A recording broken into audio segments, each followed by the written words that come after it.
The church bell tolled slowly, echoing through the cold winter air. Snowflakes drifted softly over black umbrellas as mourners gathered, their breath misting in the gray sky. At the center of it all stood Anna Miller, her body trembling under a heavy black coat, her hands resting protectively on her swollen belly. Her husband, Richard Miller, had just been declared dead in a fiery car crash. At only 29 years old, Anna was already a widow, carrying a child who would never know his father.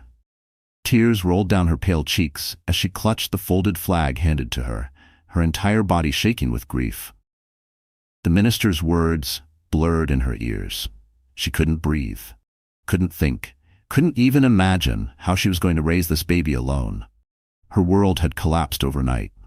Friends whispered words of comfort, but Anna felt like she was buried alive. But as the coffin was lowered into the ground, the camera of fate shifted. Away from the cemetery, in a dimly lit apartment across town, a man leaned against the wall with a glass of whiskey in hand. His lips curved into a cruel smile. His face was familiar.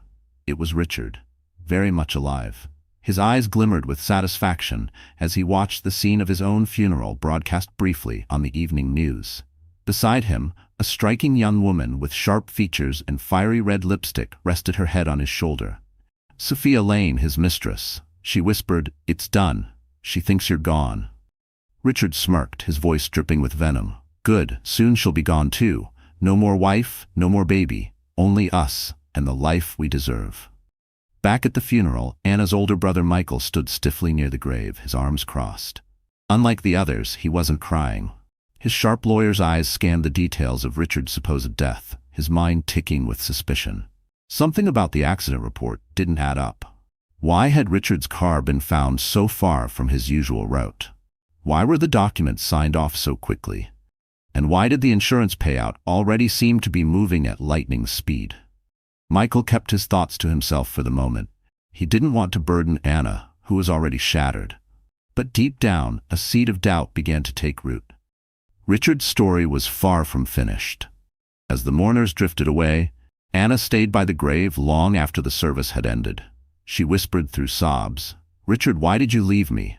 What am I supposed to do without you?" She didn't know that her words were being mocked miles away by the very man she mourned. Her grief was real, raw, and unbearable. But the cruel truth would soon emerge. Richard hadn't died. He had staged everything. His plan was darker than anything Anna could imagine. He wasn't just leaving her. He wanted her gone forever. And when Anna finally discovered the truth, she wouldn't collapse. She would rise. And she would make sure Richard's final resting place was not a lie. Because in the end, she would be the one ordering his cremation. Anna Miller had never imagined her life would turn into a storm of heartbreak and betrayal. At 29, she was the kind of woman who believed in simple happiness. She didn't crave riches or fame. All she ever wanted was a warm home, a faithful husband, and a healthy child. She had grown up in a modest neighborhood, raised by hard-working parents who taught her that kindness was stronger than cruelty, and honesty always triumphed over lies. Those values defined her. After finishing college, she became a first-grade teacher. Every morning, she walked into her classroom with a smile, greeting children who adored her. For Anna, teaching wasn't just a job. It was her way of giving light to the world. Her colleagues often described her as gentle, selfless, and a little too trusting. But to Anna, trust was never a weakness. She believed that love meant giving your whole heart. That belief is why she fell so deeply in love with Richard Miller. She met him at a charity fundraiser hosted by the school district 3 years earlier. Richard, with his polished suit and confident smile, swept her off her feet. He seemed caring, attentive, and endlessly supportive. To Anna, he was the answer to her prayers. Within a year, they married, and for a while, life was picture perfect. Dinners together, quiet evenings on the porch, plans for the future. It all seemed real. When Anna found out she was pregnant, she cried tears of joy. She imagined decorating a nursery, singing lullabies, and watching Richard hold their child for the first time. She thought their bond would grow stronger, but something shifted in Richard the moment the pregnancy became real. He grew distant. Nights out became more frequent, phone calls more secretive, and excuses more frequent. Anna tried to believe he was simply stressed from work. She wanted to trust, She wanted to keep her family whole. Even as Richard's behavior worsened, Anna clung to her dreams. She decorated the nursery with her own hands, painting soft colors on the walls despite her growing fatigue. She read parenting books late at night, whispering promises to the little life growing inside her. Mommy will always protect you, no matter what. Now, standing at the edge of his grave, her trust had left her shattered. She felt abandoned, broken, and terrified of the future. The man she believed in, the man she thought would walk with her through every storm, was gone. Or so she thought. Yet despite the crushing grief, something inside Anna refused to die. Her love for her unborn child anchored her, kept her breathing when she wanted to collapse. She told herself she had to survive, even if every part of her felt destroyed. What Anna didn't know was that her pain was only the beginning. The betrayal she had already suffered would pale in comparison to the truth waiting to surface. Because soon, she would learn that her husband hadn't left this world at all, and that he wanted to erase both her and their child from it. The Miller home sat quietly at the edge of a suburban street, wrapped in the kind of silence that felt heavy, almost suffocating. It was a modest two-story house with a small yard and a white fence Anna had once dreamed of filling with flowers. To neighbors, it looked ordinary, just another home in a row of houses where families built their lives. But behind the front door, the air carried shadows of secrets and lies that Anna couldn't yet see. Before Richard's death, the house had been filled with laughter. There were evenings where the smell of Anna's homemade casseroles lingered in the kitchen, while Richard pretended to read the newspaper on the couch. Sometimes they played soft music while discussing baby names. To Anna, this house was her safe place. She believed its walls would protect her growing family. But after the funeral, everything felt different. The once cozy home had turned cold. Every creak of the floorboards startled her. Every whisper of the wind through the cracks sounded like a warning. Alone in their bed, Anna would curl up with her arms around her belly, whispering to the baby that they would be okay. Yet deep down, fear gnawed at her. She could no longer shake the feeling that something, or someone, was watching her. The setting extended beyond the house. Across town stood Richard's office, a sleek glass building downtown where he spent long hours working late. It was in that very office where he first met Sophia Lane, the woman who would become both his comfort and his weapon. Behind closed blinds, the setting shifted from business deals to whispered promises of a future together, a future that excluded Anna. Another setting loomed in the distance, the hospital where Anna planned to give birth. She had already toured the maternity ward, taking careful notes of every detail. The nurses smiled warmly, unaware that danger was quietly weaving its way into Anna's medical records. For Richard, that hospital wasn't a place of new beginnings. It was a stage where he planned to end everything. And then there was Michael's apartment, just a few blocks away. Unlike the Miller home, his space felt grounded, safe, and filled with logic rather than illusion. Legal books lined his shelves, case files covered his desk, and the walls carried a sense of order. Michael's place would soon become the headquarters of Anna's fight for survival. These four settings, the fragile home, the deceitful office, the dangerous hospital, and the protective apartment, would form the battlefield of Anna's story. Each location carried its own role, its own weight in the coming storm. For Anna, the Miller home would become a cage of grief. For Richard, the office was his playground of lies. For Sophia, every corner of the city was a step closer to the life she thought she deserved. And for Michael, the apartment was where he would begin connecting the dots, determined to protect his sister no matter the cost. What no one knew yet was that these places would collide. The warmth of home, the coldness of betrayal, the fear of the hospital, and the strength of Michael's protection would soon crash together in an explosive truth. Because within these walls and streets, Anna would uncover that Richard's grave was nothing more than a stage prop, and her real fight had only just begun. Richard Miller had always worn two faces.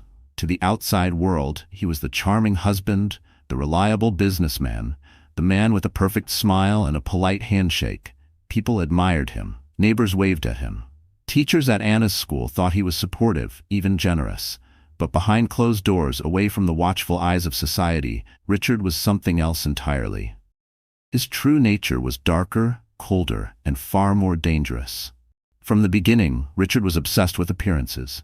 He wanted success, but not the kind you earned with hard work.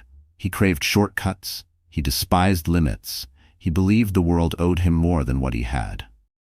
When Anna fell in love with him, she saw only the mask, a man who listened, who cared, who promised a lifetime of stability.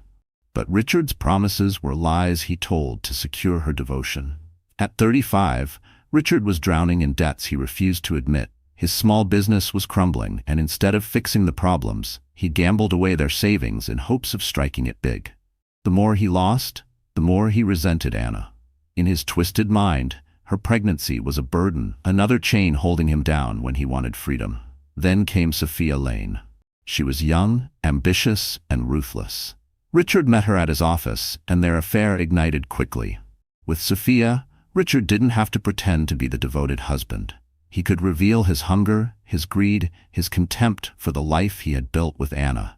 Sophia fueled his darkest desires, whispering in his ear that he deserved better, that Anna and the baby were obstacles standing in the way of their future. And Richard listened. He let Sophia's poison sink deep into his veins until betrayal became second nature. Together, they built fantasies of a glamorous life. Luxury trips, expensive cars, and endless freedom. But for that dream to come true, Anna had to disappear. Richard's plan was cunning. He staged his own death in a fiery car crash, making sure the details looked convincing enough for the authorities to close the case quickly. Insurance money would follow, and with Anna grieving and vulnerable, he could strike when she least expected it. In his eyes, Anna wasn't just his wife anymore. She was a target. The unborn child wasn't his legacy. It was a liability. What made Richard truly dangerous wasn't just his lies. It was his ability to make people believe them. He could look Anna in the eye and tell her she was the love of his life, even as he secretly plotted her downfall. He could shake Michael's hand and pretend to be the perfect brother-in-law while mocking him behind his back. But villains often underestimate the quiet strength of the people they try to destroy. Richard believed his plan was flawless, that no one would suspect he was alive, that Anna would crumble under the weight of grief. What he didn't know was that every mask eventually slips, and every lie leaves a trail. Richard thought he was the puppet master, but soon the strings he pulled would wrap tightly around his own neck. Because in his quest to erase his wife, he was unknowingly creating the very force that would bring him to his knees.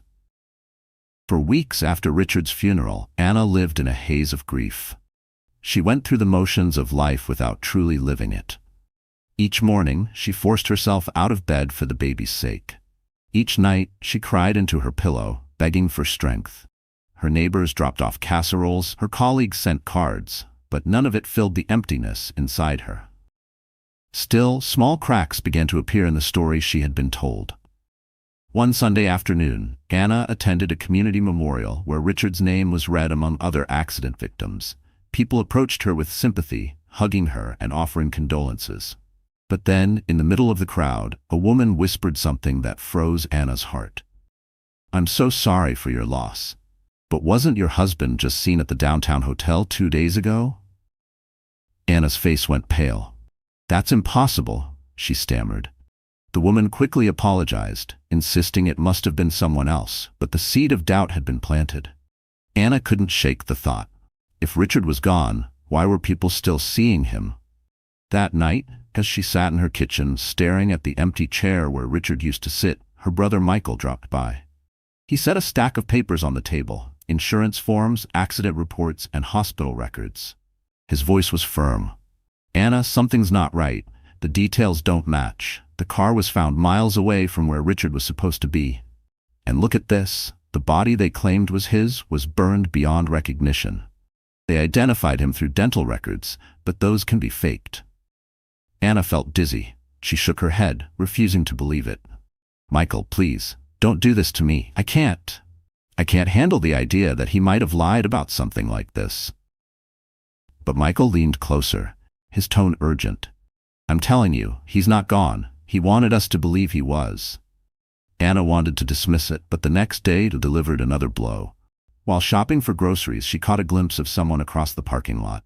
A tall man in a dark coat, moving quickly, avoiding her eyes. For a split second, she swore it was Richard. Her heart raced, her hands shook, and she nearly dropped the bag of apples she was holding. "Richard?" she whispered into the wind, but the man disappeared before she could reach him. That night, the betrayal hit harder than ever. She looked around her quiet home and suddenly noticed the little things Richard had left behind, his favorite cufflinks missing, a tie she hadn't seen since before the accident, and a scent of cologne that shouldn't still linger if he had been gone all this time. For the first time, Anna realized she might not just be grieving a death. She might be living inside a trap, one carefully designed by the man she had trusted with her heart. The world thought Richard Miller was dead, but Anna's instincts told her something different. And soon, she would discover that the betrayal she feared wasn't just private. It was about to be exposed in the cruelest, most public way imaginable. Anna tried to hold herself together, but the weight of doubt was crushing her. She had been told Richard was gone, yet signs of him kept slipping through the cracks.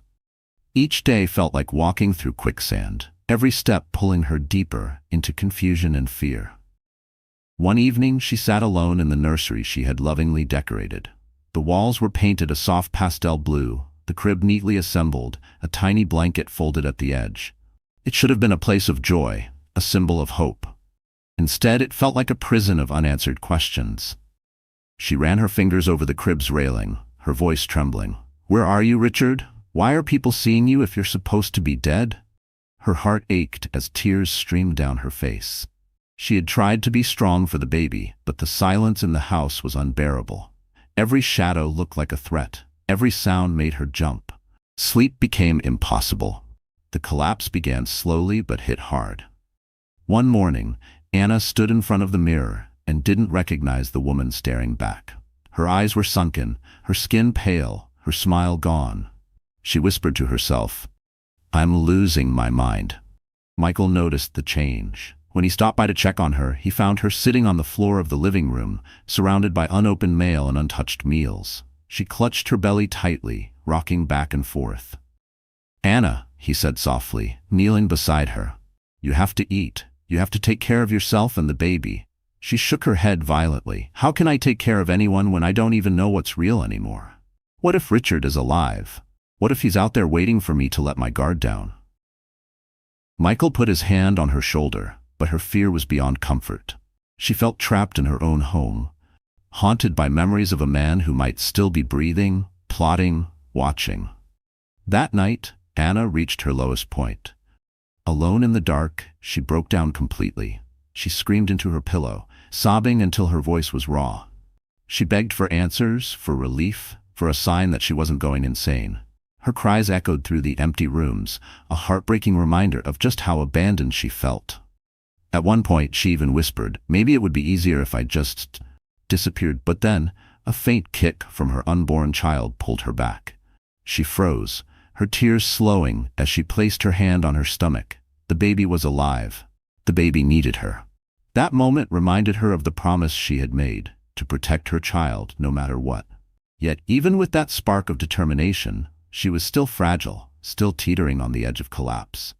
Anna didn't know it yet, but her darkest breakdown was only the beginning of her rebirth. Because from the ashes of despair, she would soon rise stronger, and Richard would regret ever underestimating her. The morning after her breakdown, Anna forced herself out of bed. Her eyes were swollen from crying, but a strange determination burned in her chest. She realized she couldn't live in the shadows of doubt anymore. She needed answers. It started innocently. She decided to clean out Richard's office at home, something she had been avoiding since the funeral. The small room still smelled faintly of his cologne, and stacks of papers cluttered the desk. At first, everything looked ordinary. Bills, tax forms, half-finished notes. But as she sifted through the drawers, her hand brushed against something wedged deep in the back. It was an envelope, unmarked, sealed with tape. Her pulse quickened as she ripped it open. Inside were receipts, hotel stays, expensive dinners, jewelry purchases, none of which had been for her. The most recent receipt was dated just 2 weeks ago, long after Richard's supposed death. Her hands shook as she whispered, "This can't be real." She dug deeper, pulling out a second envelope hidden under a pile of folders. This one contained photocopies of fake IDs, all with Richard's photo but different names. She felt her stomach drop. Her husband hadn't just staged his death. He had been preparing for a new life, one that didn't include her or their baby. At that moment, her phone buzzed with a text message from an unknown number. It read, "Stop digging, Anna. For your baby's sake." Anna's blood ran cold. Her eyes darted around the room, suddenly certain that someone was watching her. The walls felt like they were closing in. She slammed the drawer shut and backed away from the desk, her breath quick and shallow. Later that evening, she showed the receipts and IDs to Michael. His jaw tightened as he studied them. "This is proof," he said firmly. "He's alive, and he's close. Anna, you're not crazy. You were right all along." But Anna didn't feel relief. The confirmation that Richard was alive was both terrifying and devastating. The man she had loved, the father of her child, had chosen to erase her from his life. Worse, someone was watching her every move. Michael promised to protect her, but Anna could see the fear in his eyes too. They both knew Richard wasn't the type to leave loose ends. That night, Anna couldn't sleep. She lay awake, clutching her belly, her mind racing. If Richard had gone this far, what else was he planning? Why did he want her gone so badly? Suddenly, the baby kicked again, stronger this time. Anna closed her eyes and whispered, "I'll protect you, no matter what." But in the silence of the house, the words from the text echoed in her head. "Stop digging." Anna now had the evidence, the truth she had been desperate to find. But with that truth came danger she couldn't yet comprehend. Because Richard wasn't just alive, he was watching, waiting, and closer than she could ever imagine. The gala was supposed to be a night of prestige and power. The city's wealthiest business leaders, politicians, and influencers filled the grand ballroom, their laughter echoing under the glittering chandeliers. Champagne glasses clinked, violins played softly, and the air shimmered with luxury. For Richard Miller, it was the perfect stage. Dressed in a tailored suit, he stood confidently by Sophia's side, believing his secrets were buried and his new life was secured. He thought Anna was broken, too fragile to fight back. He thought she was finished. But then the room went silent. The doors to the ballroom opened, and Anna entered. She wore a sleek black gown that hugged her figure, her hair swept back, her face radiant with a calm strength no one had ever seen before. Murmurs rippled across the room as heads turned. Some guests whispered, shocked to see her alive and glowing. Others gasped because they recognized her, Richard's supposedly widowed wife. Richard's smile faltered. His glass nearly slipped from his hand. Sophia's eyes widened in panic. Anna walked forward slowly, every step echoing like thunder in Richard's chest. She wasn't trembling anymore. She wasn't crying. She wasn't broken. She was a woman transformed, ready to end the lies. When she reached the stage, the host politely tried to intervene, but Anna took the microphone with unwavering confidence. Her voice was steady, clear, and filled with the kind of pain that cut deeper than any blade. "Ladies and gentlemen," she began, her eyes scanning the crowd. "I was told my husband died months ago. I buried an empty coffin. I mourned while he celebrated with his mistress. Tonight, you will see the truth for yourselves." Gasps filled the room. Anna turned to face Richard directly, her gaze sharp. "Richard Miller," she said, her voice trembling with righteous fury, "you faked your death to steal money, to betray your family, and to kill me and our unborn child. But your lies end here." With a signal to Michael, who had been waiting by her side, a projector lit up the ballroom wall. Photos and documents appeared, receipts, fake IDs, insurance records, and even surveillance footage of Richard with Sophia after his supposed death. The evidence was undeniable. The crowd erupted in whispers and shouts. Some guests recoiled in disgust. Others pulled out their phones to record the scandal unfolding before their eyes. Sophia tried to slip away, but the spotlight caught her, exposing her as Richard's accomplice. Richard's face twisted in fury. He stepped forward, his voice booming. "This is a lie. She's hysterical. She's trying to ruin me." But Anna didn't flinch. She held her ground, her hand resting protectively on her belly. "No, Richard. The only liar here is you. And tonight, the world finally sees you for what you are." In that moment, the man who had thought himself untouchable crumbled. His empire of deceit collapsed in front of everyone he had tried to impress. And Anna, once the broken wife, stood tall in triumph, turning his stage of power into his stage of downfall. The gala was supposed to be a night of prestige and power. The city's wealthiest business leaders, politicians, and influencers filled the grand ballroom, their laughter echoing under the glittering chandeliers. Champagne glasses clinked, violins played softly, and the air shimmered with luxury. For Richard Miller, it was the perfect stage. Dressed in a tailored suit, he stood confidently by Sophia's side, believing his secrets were buried and his new life was secured. He thought Anna was broken, too fragile to fight back. He thought she was finished. But then the room went silent. The doors to the ballroom opened, and Anna entered. She wore a sleek black gown that hugged her figure, her hair swept back, her face radiant with a calm strength no one had ever seen before. Murmurs rippled across the room as heads turned. Some guests whispered, shocked to see her alive and glowing. Others gasped because they recognized her, Richard's supposedly widowed wife. Richard's smile faltered. His glass nearly slipped from his hand. Sophia's eyes widened in panic. Anna walked forward slowly, every step echoing like thunder in Richard's chest. She wasn't trembling anymore. She wasn't crying. She wasn't broken. She was a woman transformed, ready to end the lies.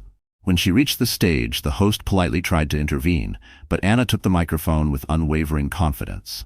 Her voice was steady, clear, and filled with the kind of pain that cut deeper than any blade. "Ladies and gentlemen," she began, her eyes scanning the crowd, "I was told my husband died months ago. I buried an empty coffin. I mourned while he celebrated with his mistress. Tonight, you will see the truth for yourselves." Gasps filled the room. Anna turned to face Richard directly, her gaze sharp. "Richard Miller," she said, her voice trembling with righteous fury, "you faked your death to steal money, to betray your family, and to kill me and our unborn child. But your lies end here." With a signal to Michael, who had been waiting by her side, a projector lit up the ballroom wall. Photos and documents appeared. Receipts, fake IDs, insurance records, and even surveillance footage of Richard with Sophia after his supposed death. The evidence was undeniable. The crowd erupted in whispers and shouts. Some guests recoiled in disgust, others pulled out their phones to record the scandal unfolding before their eyes. Sophia tried to slip away, but the spotlight caught her, exposing her as Richard's accomplice. Richard's face twisted in fury. He stepped forward, his voice booming. "This is a lie! She's hysterical. She's trying to ruin me." But Anna didn't flinch. She held her ground, her hand resting protectively on her belly. "No, Richard. The only liar here is you. And tonight, the world finally sees you for what you are." In that moment, the man who had thought himself untouchable crumbled. His empire of deceit collapsed in front of everyone he had tried to impress. And Anna, once the broken wife, stood tall in triumph, turning his stage of power into his stage of downfall. The echoes of the gala still lingered in Anna's mind long after the lights dimmed and the cameras stopped rolling. Richard had been dragged out in handcuffs, shouting curses and empty threats, his face pale with rage. Sophia had been exposed, her glamorous facade shattered in front of the very people she had hoped to impress. Justice was finally in motion, and the truth no longer belonged to whispers, it belonged to the world. But for Anna, the real victory wasn't just in Richard's downfall. It was in her own rebirth. In the weeks that followed, she focused on rebuilding her life from the ashes of betrayal. She attended every court session, standing tall as Richard's crimes were laid bare. She gave statements with calm dignity, never once lowering her eyes, never once allowing him to see her shaken. She wasn't the grieving widow anymore. She was the survivor who had turned her pain into power. Her son was born in early spring. The moment she held him in her arms, tears of pure joy streamed down her face. She whispered, "You saved me. You gave me the strength to keep fighting." The baby's soft cries filled the hospital room, washing away the echoes of fear that had haunted her pregnancy. Michael stood beside her, his hand on her shoulder, proud and protective. He had been her anchor through the storm, but even he knew it was Anna's resilience that carried her here. Watching her cradle her child, he realized his sister had become unbreakable. Months later, Anna stood before a group of women at a local community center. She had been invited to share her story, not as a victim, but as a voice of strength. The room was filled with mothers, wives, and daughters who listened intently as she spoke. "My husband thought I was weak," Anna began, her voice steady but emotional. "He believed that because I trusted, because I loved deeply, I could be destroyed. But he was wrong. What he saw as weakness was my greatest strength. Love does not make us fragile. It makes us unstoppable." The women leaned in, many wiping away tears.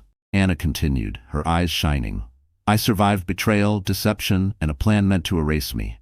I survived because I chose to fight, not just for myself, but for the life growing inside me.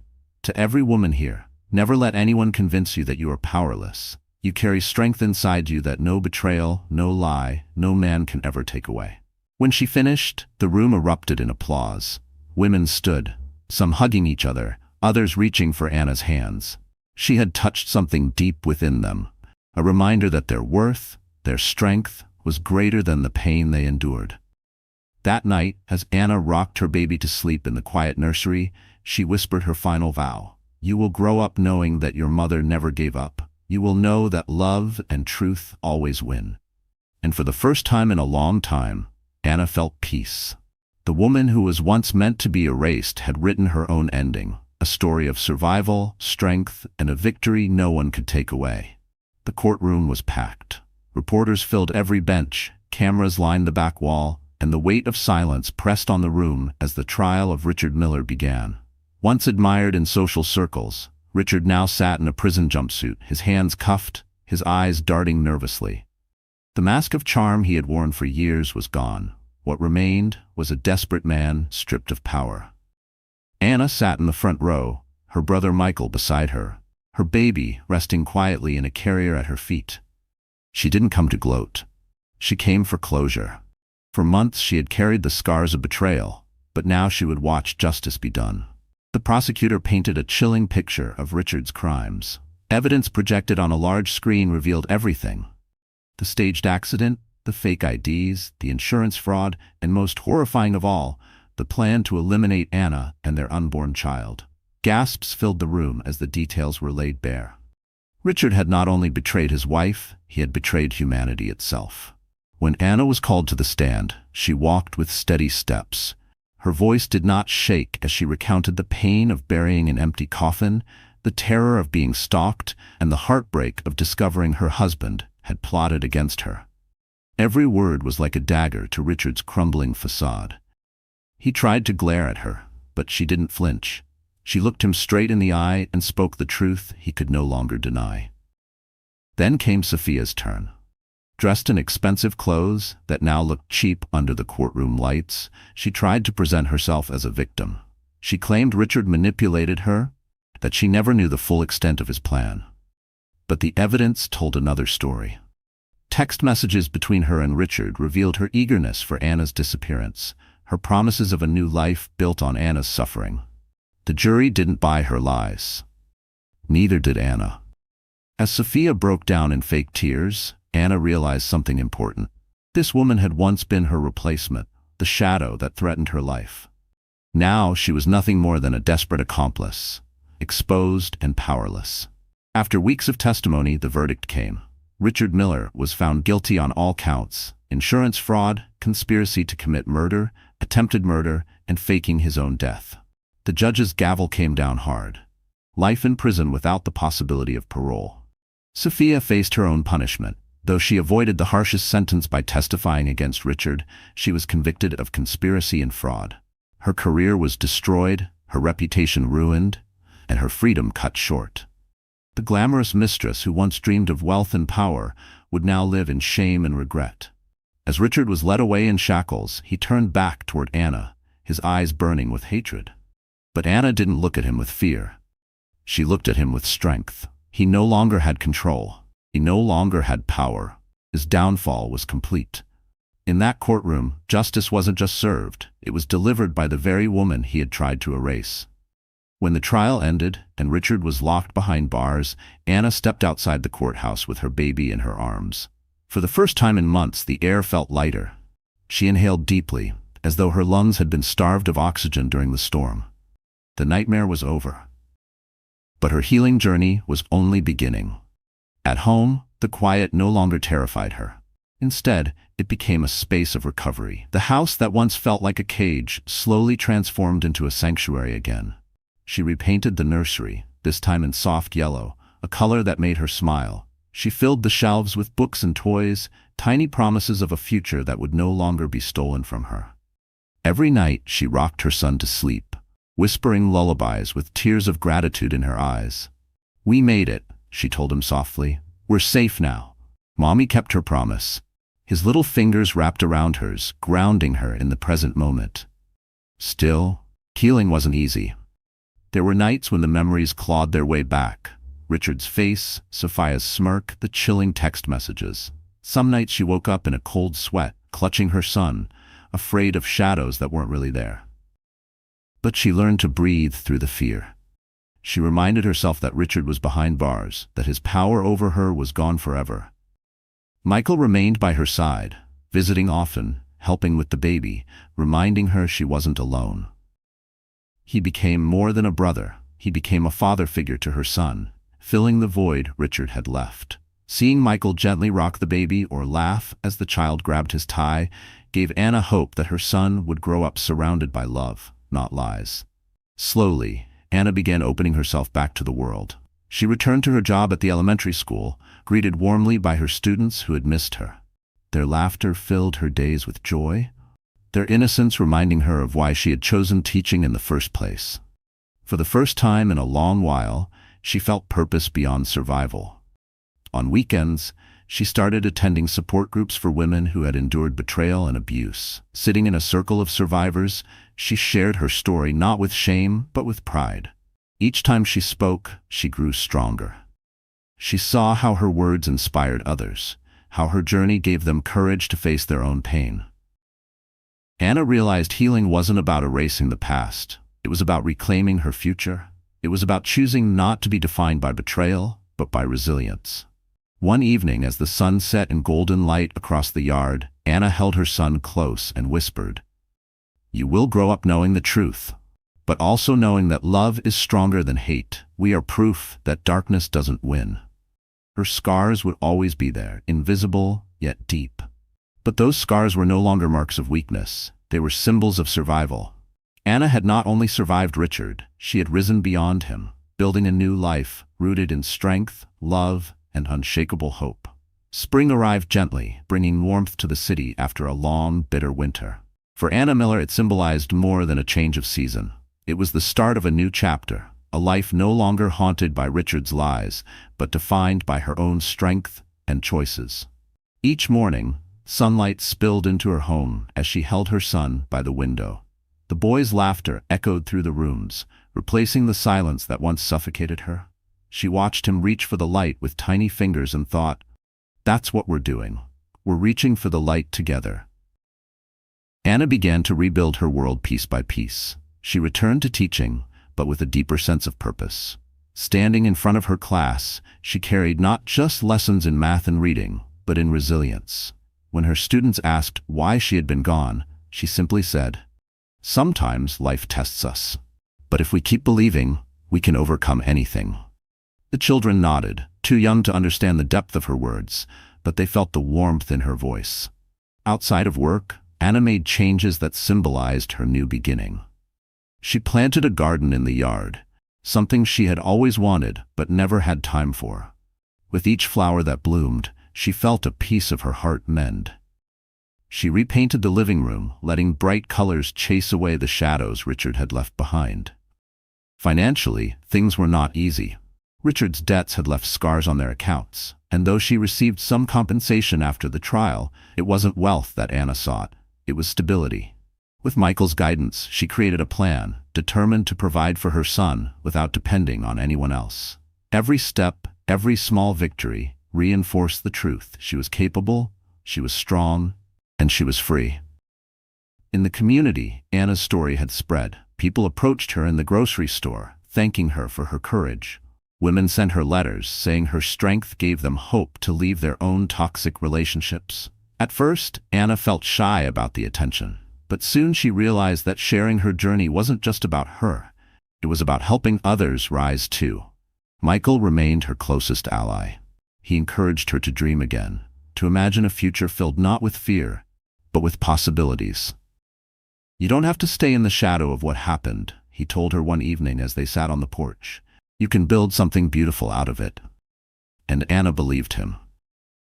For the first time, she started to picture a life beyond survival. Birthday parties for her son, vacations by the beach, maybe even love again one day. Not love born out of desperation or lies, but love grounded in truth and respect. One evening, holding her son as he drifted to sleep, Anna whispered, "This is our new life. No more fear, no more betrayal, just us and the future we're going to build together." The storm had ended, but the horizon stretched wide with promise. Anna was no longer defined by what she had lost. She was defined by what she was creating, a life full of hope, dignity, and new beginnings. Months passed, and Anna's life began to feel steady again. She had settled into routines, teaching during the day, caring for her baby at night, and finding quiet joy in the simple moments she once feared would never return. The shadows of betrayal were fading, and for the first time peace seemed possible. But calm often hides storms waiting to strike. Richard Miller sat in his prison cell, his mind festering with rage. The once proud man now wore the face of a criminal, but inside, his arrogance had not died. He replayed his downfall over and over, consumed by one thought. Anna had humiliated him. She had taken everything, his freedom, his reputation, his control, and he couldn't accept it. One evening, as the guards patrolled the corridors, Richard scribbled furiously on a piece of paper. It wasn't a confession, it was a plan. Using connections he had built during his years of shady business, he reached out to men who owed him favors, men who operated outside the law. He promised them money hidden away, money that Anna didn't even know existed. All they had to do was deliver one final message for him. The message wasn't words, it was fear. A week later, Anna came home from school to find her front door slightly ajar. Panic shot through her veins as she rushed inside, clutching her baby close. The house looked untouched, except for the nursery. On the crib, a single sheet of paper rested. Her blood ran cold as she read the words written in Richard's handwriting.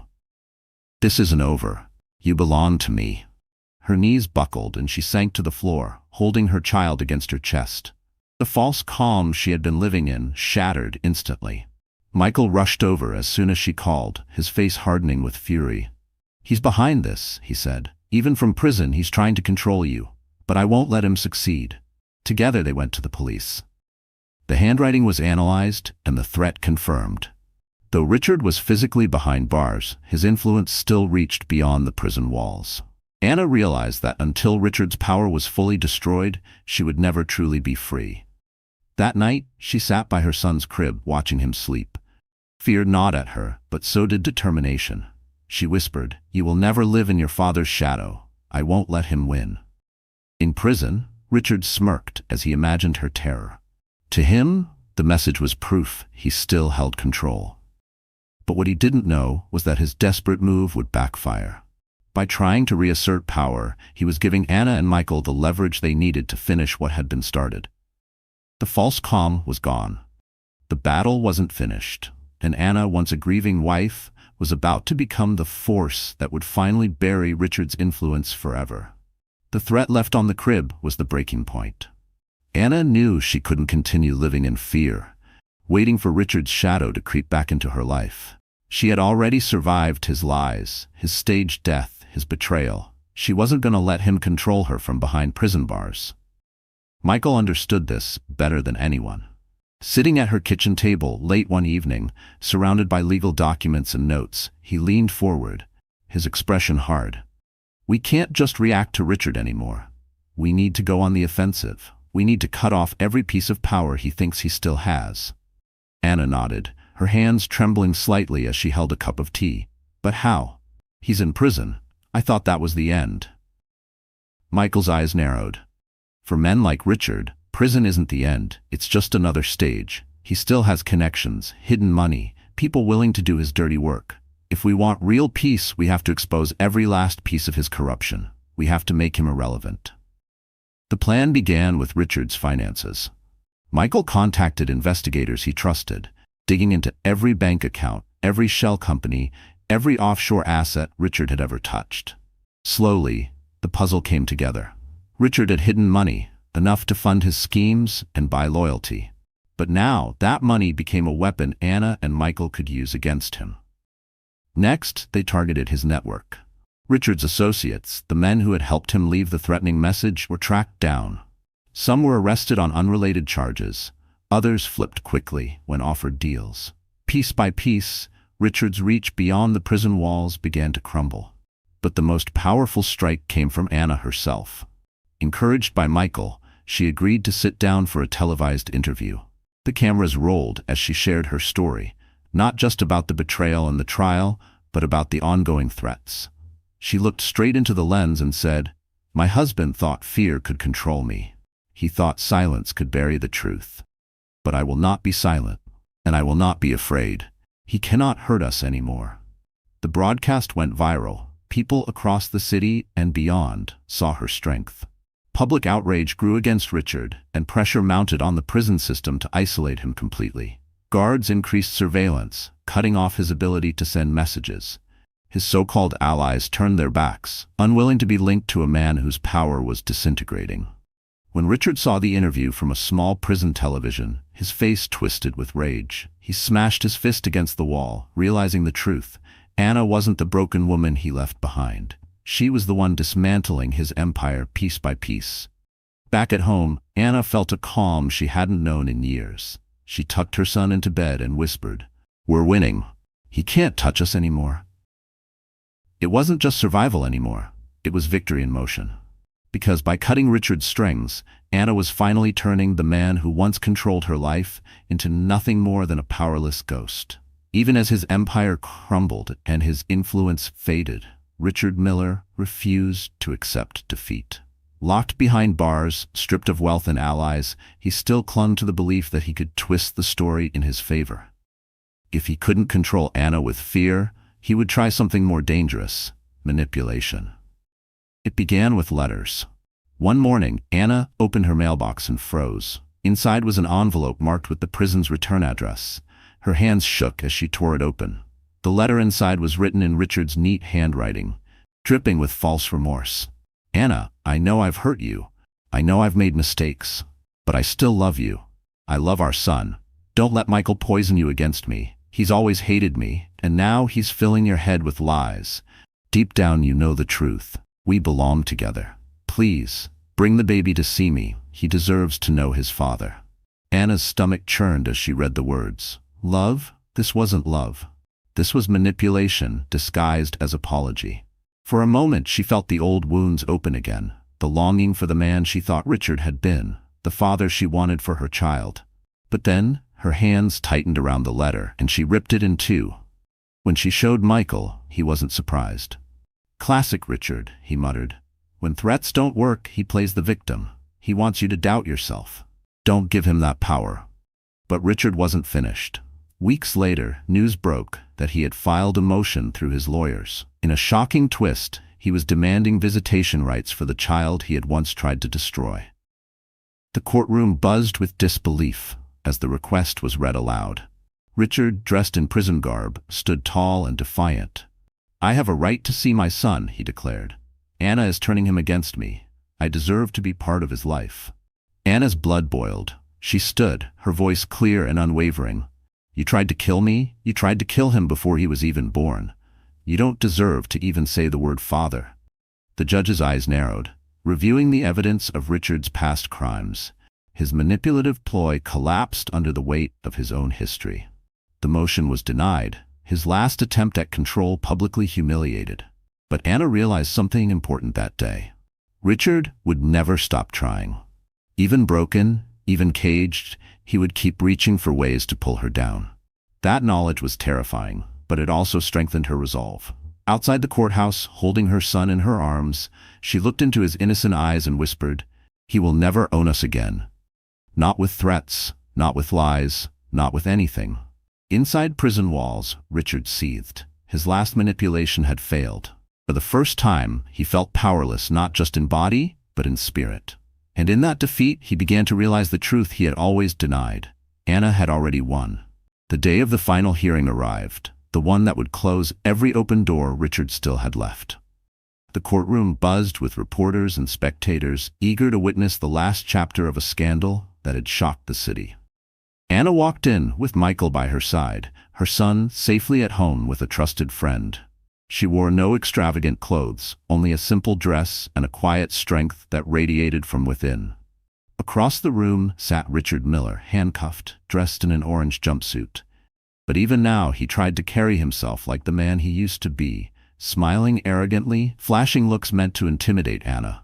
He believed that if he could just get under her skin one last time, he could reclaim some shred of control. When the judge called for Anna to testify, the room fell silent.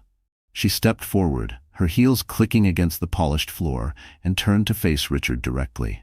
Her heart pounded, but her voice was steady. "For years I believed this man was my partner, my protector, the father of my child," she began. "But the truth is, he was my enemy. He faked his own death. He plotted to kill me while I carried his child. And when that failed, he tried to manipulate me with lies from behind prison walls." Richard smirked, interrupting. "You're dramatic as always, Anna. You loved me once. You still do. You wouldn't be here otherwise." Her gaze hardened. "You're wrong. I am here because I don't love you anymore. I am here because I love myself, my son, and the truth more than I ever loved your lies." Gasps rippled through the courtroom. Richard's smirk faltered, the power slipping from his face. Anna turned to the judge. "He wants to believe he still has control over me. But the only thing he controls now is the memory of what he destroyed, and I will not let him destroy anything else." The judge listened carefully, his expression firm. He reviewed the evidence one last time: the staged accident, the insurance fraud, the conspiracy, the threats. Finally, his gavel struck. "Richard Miller, your appeals are denied. You will serve life in prison without the possibility of parole. This court considers the matter closed." The sound of the gavel echoed like thunder. Richard lunged forward, his voice cracking. "Anna, this isn't over. You can't erase me." Anna turned to him one last time. Calm, composed, and unshaken, she whispered loud enough for him to hear. "You already erased yourself." The guards pulled him back as he screamed her name, his voice filled with desperation. But Anna didn't flinch. She walked out of the courtroom with her head high, her brother at her side, leaving Richard behind forever. In that moment, the roles had reversed completely. Richard was the prisoner, not just of the system, but of his own hatred and failure. And Anna was free, free to live, free to love, free to build a future untouched by his poison. The final confrontation was not about anger or revenge. It was about closure. And with that closure, Anna sealed Richard's fate and opened the door to her own lasting peace. While Richard's fate was sealed in prison, Sophia Lane's downfall unfolded more slowly, like a tower crumbling brick by brick. She had once imagined herself living a glamorous life by Richard's side, dripping in wealth and luxury. Instead, she found herself despised, exposed, and utterly alone. The scandal had destroyed her career. Once a polished executive assistant with ambitions of climbing higher, she was now blacklisted from every company in town. Employers saw her not as a victim, but as a co-conspirator. Every resume she sent was met with silence. Every interview cut short once her name was recognized. Sophia's beauty and charm, which she had wielded like weapons, no longer opened doors. Her finances quickly unraveled. Without Richard's hidden money to lean on, she couldn't afford her expensive lifestyle. The condo she once flaunted on social media was repossessed. The designer clothes she had paraded at galas were sold piece by piece, just to pay her legal fees. Soon, she was living in a small, dim apartment, the kind of place she once mocked. But the worst blow wasn't financial, it was social. The very friends who once sipped champagne with her at Richard's side now avoided her like a disease. At the grocery store, strangers whispered and pointed, mothers pulled their children away. To them, Sophia wasn't just a woman who made mistakes. She was the woman who helped a man try to kill his pregnant wife. In court, her testimony against Richard had saved her from the harshest sentence, but it hadn't saved her from prison entirely. She served time for conspiracy and fraud, and those months behind bars stripped away the last remnants of her pride. Gone were the tailored dresses and carefully applied makeup. She wore the same uniform as everyone else, ate the same bland meals, and endured the same cold stares from women who despised her for her part in Richard's crimes. When she was finally released, nothing was left of the life she had once dreamed of. Her reputation was ashes, her future uncertain. She had traded her dignity for a man who never truly loved her, and all she had gained was infamy. One afternoon, as she walked past a cafe, she caught sight of Anna inside, sitting with Michael and her baby. The three of them were laughing, surrounded by warmth and love. Sophia froze on the sidewalk, her heart twisting with a mix of envy and regret. That life, peace, family, real love, could have been hers if she hadn't chosen greed and betrayal. But choices have consequences, and hers had led her here. She turned away quickly, hiding her face beneath dark glasses, but the sting remained. Sophia was not the heroine of this story, nor even a tragic victim. She was the architect of her own ruin. And as Anna thrived in the light of truth, Sophia was left to wander in the shadows of her own mistakes, forever remembered not as Richard's great love, but as his greatest accomplice. Months had passed since Richard was sentenced and Sophia's ruin was complete. The city had moved on to other scandals, other headlines. But for Anna, the echoes of betrayal still lingered in quiet moments. Healing was not instant. It was a slow, fragile journey, one step at a time. On a crisp autumn morning, Anna decided to do something she had avoided since the day of Richard's staged funeral. She dressed warmly, bundled her son in a soft blanket, and drove to the cemetery where she had once wept over an empty coffin. The air was cool, the leaves turning gold and red, the world preparing for change. She carried her child in her arms as she walked toward the grave that bore Richard's name. The stone marker stood still and cold, a reminder of the lie she had once believed. For a moment, her chest tightened, the old pain rising. She remembered the tears, the hopelessness, the nights of screaming into her pillow. But now, as her son gurgled softly against her shoulder, she felt something new. Not fear, not sorrow. Release. She knelt down, brushing her hand over the headstone. "I buried you once in my heart," she whispered, "but today I bury the power you had over me." Her eyes filled with tears, but these were not tears of despair. They were tears of freedom.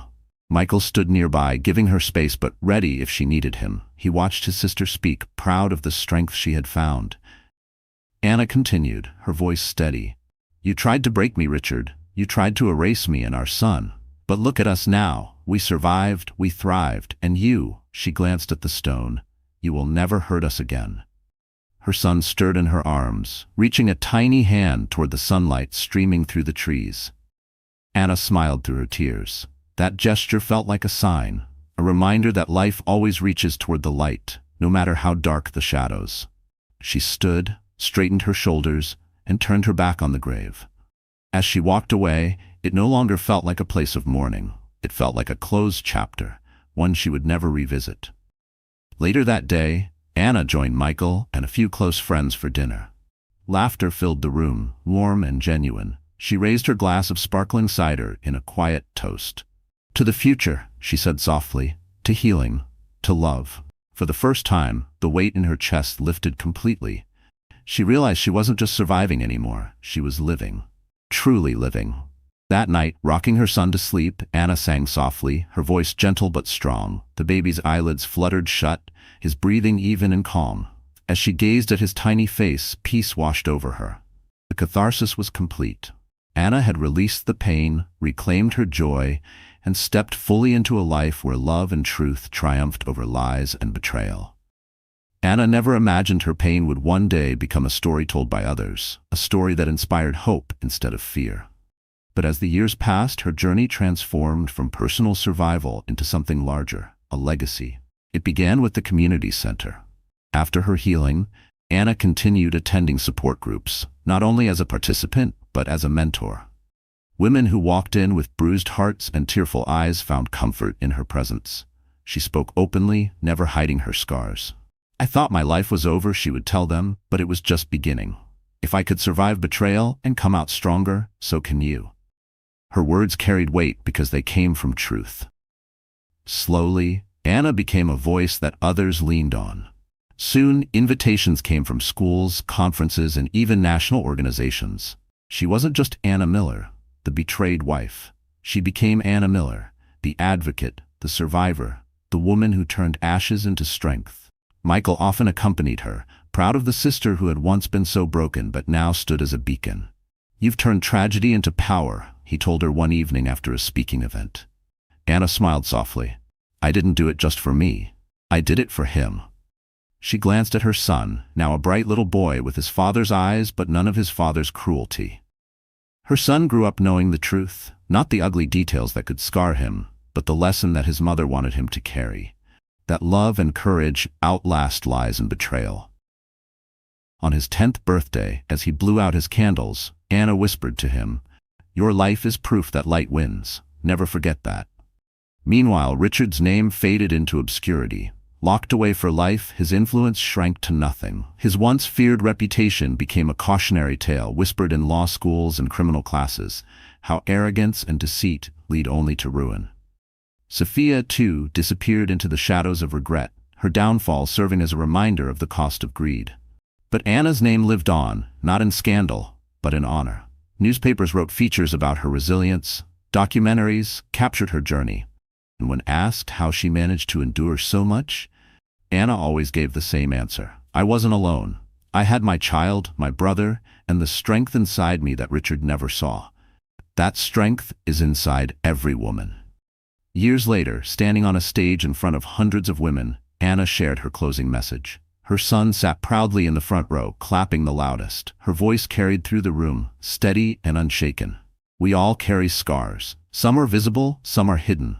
But scars don't define us. They remind us of what we survived. I was supposed to be erased, yet here I am, living, thriving, and teaching my son that truth always rises. My story isn't just mine. It belongs to every woman who refuses to be silenced." The crowd erupted in applause, but Anna didn't see it as glory. She saw it as healing not just for herself, but for everyone who found courage in her journey. Anna's legacy was not betrayal, not pain, not fear. It was survival, strength, and the undeniable truth that no one, not even Richard, could take her life away from her again. So that's it, my wonderful friends. The story has reached its end. And if you are still here with me right now, it must mean something has touched your heart in some way. Maybe it's Anna's courage. Maybe it's the reminder that no matter how heavy betrayal feels, healing is possible. This story is not just about Richard's downfall, it's about Anna's rebirth. It's about learning that strength often shows up in the quietest moments, the moment you choose to get up, to fight, to keep moving forward. The Stoics used to say, "We suffer more often in imagination than in reality." Seneca. Anna thought she was powerless, but once she faced her fear, she discovered she had more strength than she ever believed. And isn't that true for us too? Life will throw storms, heartbreak, even betrayals we never see coming. But as Marcus Aurelius reminded himself, the impediment to action advances action. What stands in the way becomes the way. Anna's pain became her path to power, and the very obstacles meant to destroy her became the reason she rose. So if you are carrying scars right now, visible or invisible, let Anna's journey remind you. Your scars don't make you weak. They prove that you survived. And if Anna could rebuild her life from ashes, so can you. Now, I want to hear from you. Did this story move you? Did it stir something inside? If it did, please give this video a like, share it with someone who needs hope, and don't forget to subscribe to our channel. Together, we can keep telling stories that heal. Stories that remind us all that love and truth always win in the end. Because maybe tonight, what touched your heart wasn't just Anna's story. Maybe it was a reminder that your story isn't finished either. What would you do if the man you trusted most humiliated you when you needed him most? Imagine being pregnant, crying at his mistress's feet. Sounds unbearable, right? Trust me, this story will shock you. Stay with me, like, share, and subscribe so you don't miss what happens next. The ballroom glittered like 1,000 stars trapped in crystal chandeliers. Every corner of the hall was draped in opulence.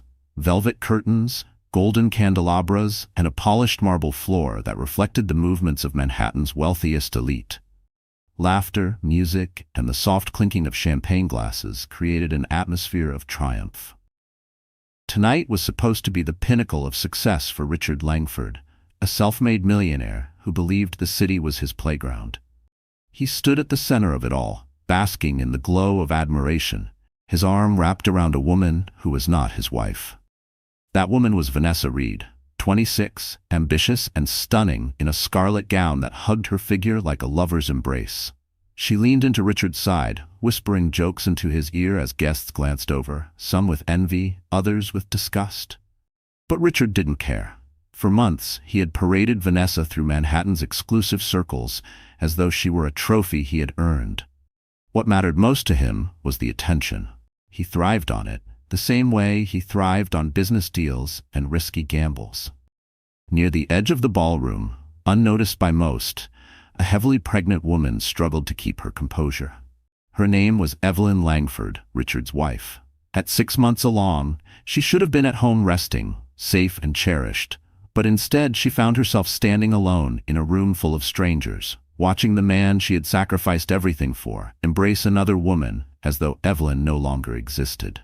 Her hands trembled as she clutched the small purse against her swollen belly. The soft satin of her pale blue gown, chosen carefully so she could still look elegant despite her condition, felt suddenly cheap, invisible in the flood of sequins and couture swirling around her. Evelyn had not been invited to this gala. She had discovered it by accident, reading about Richard's business event in the society pages, only to recognize Vanessa's name on the guest list. Her heart had told her something was wrong for weeks, but tonight it was confirmed with brutal clarity. She moved slowly toward the center of the room, each step a battle between pride and desperation. The music swelled, the orchestra's violins weaving through the laughter. Her breath came shallow, her baby shifting inside her as though sensing the storm of emotions tearing her apart. When she reached Richard, her voice shook. "Richard," she whispered, just loud enough for him to hear. "Why are you doing this?" The room hushed. Whispers spread like wildfire. Cameras turned, flashbulbs igniting in bursts of light. The millionaire's pregnant wife had walked into his perfect evening, and there would be no way to hide it. Richard stiffened, his jaw clenching, but before he could respond, Vanessa laughed. "Oh, darling," Vanessa said mockingly, her eyes sparkling with cruel delight. "You really shouldn't wear yourself out chasing after him. Look at you, you're exhausted, pale. Maybe it's better if you just sit quietly at home where you belong." Gasps echoed across the ballroom. Evelyn's knees threatened to buckle as humiliation surged through her body. But Richard did nothing. He didn't defend her. He didn't silence his mistress. Instead, he tightened his arm around Vanessa's waist, as though making his choice in front of the world. Tears blurred Evelyn's vision. She wanted to scream, to demand answers, but her voice caught in her throat. The weight of betrayal was heavier than anything she had ever carried. She sank to her knees, not from choice, but because her body gave way beneath the crushing force of shame and heartbreak. Around her, guests whispered in hushed tones. Some turned away out of discomfort, others leaned closer, eager to devour the scandal. Evelyn's sobs filled the silence, raw and unrestrained, her tears falling onto the polished marble floor at the feet of her husband's mistress. Vanessa tilted her chin high, savoring the moment as if she had won a battle. Richard glanced down at his wife, his expression cold. "You're embarrassing yourself," he muttered through clenched teeth, low enough that only Evelyn and Vanessa could hear. "Get up and go home before you ruin everything." But Evelyn couldn't rise. She was paralyzed by grief, betrayed by the man she thought would protect her forever. For years, she had believed in his dreams, supported his ambitions, and carried his child. Now she realized the bitter truth. She had been nothing but a stepping stone, discarded once he reached the heights he craved. Suddenly, cameras flashed again, brighter this time, as journalists who had been lingering near the entrance pushed forward to capture every detail. The image of a millionaire's pregnant wife weeping at his mistress's feet was too explosive to ignore. In seconds, the scandal would be splashed across tabloids, trending online, and whispered in every boardroom in Manhattan. Evelyn's tears blurred her vision, but she felt the stares piercing her like knives. Her world spun, her chest tightening, the baby kicking inside her as though begging her to fight. For a fleeting moment she considered staying down, surrendering to the humiliation. But deep within her, a spark ignited, a memory of her father's words, words she hadn't thought of in years. "Evelyn," he used to say, "never let anyone treat you as less than what you are. You have my blood in your veins, the blood of a leader, not a beggar." Her father. Charles Donovan. The name was whispered in every financial circle, feared in every courtroom. The CEO of Donovan Global Holdings, one of the most powerful men in America. Evelyn had tried to live apart from his shadow, to build a life based on love rather than power. But tonight, as she knelt on the cold floor, she realized something devastating. Richard had forgotten who she truly was. Her tears slowed. She drew a shaky breath, her fingers brushing her belly as if to promise her unborn child that this wasn't the end. Around her, the whispers grew louder, but Evelyn's eyes hardened with resolve. She wasn't broken. Not yet. And Richard Langford had no idea that before dawn, the man he had underestimated, the father-in-law he had mocked behind closed doors, would arrive to remind him that no one humiliates a Donovan without consequences. What Richard didn't know was that by sunrise he would be the one on his knees. Not in love, not in triumph, but in the cold judgment of a courtroom. Evelyn Donovan had not grown up in the glittering world she now found herself trapped in. She was born into it. Yes, the daughter of Charles Donovan, the ruthless CEO whose company shaped skylines and controlled boardrooms from New York to Singapore. But from the time she was a child, Evelyn's mother, Margaret, had fought to shield her from the harsh glare of power. Margaret insisted on raising her daughter with humility, compassion, and a sense of normalcy. While her classmates at private school flaunted designer handbags and luxury cars, Evelyn was dropped off in a modest family sedan and wore second-hand clothes from consignment shops. Her father had agreed to the illusion, if only to keep peace with his wife. Charles Donovan rarely showed softness, but he loved his family in his own way. Still, his life was the company, the empire he had built from nothing but sharp instincts and a relentless hunger to win. Evelyn often felt like she had two fathers. The man who bought her ice cream after ballet recitals, and the man who barked orders on the phone while bodyguards waited in black SUVs. For Evelyn, the greatest blessing was that her mother taught her the value of love over money.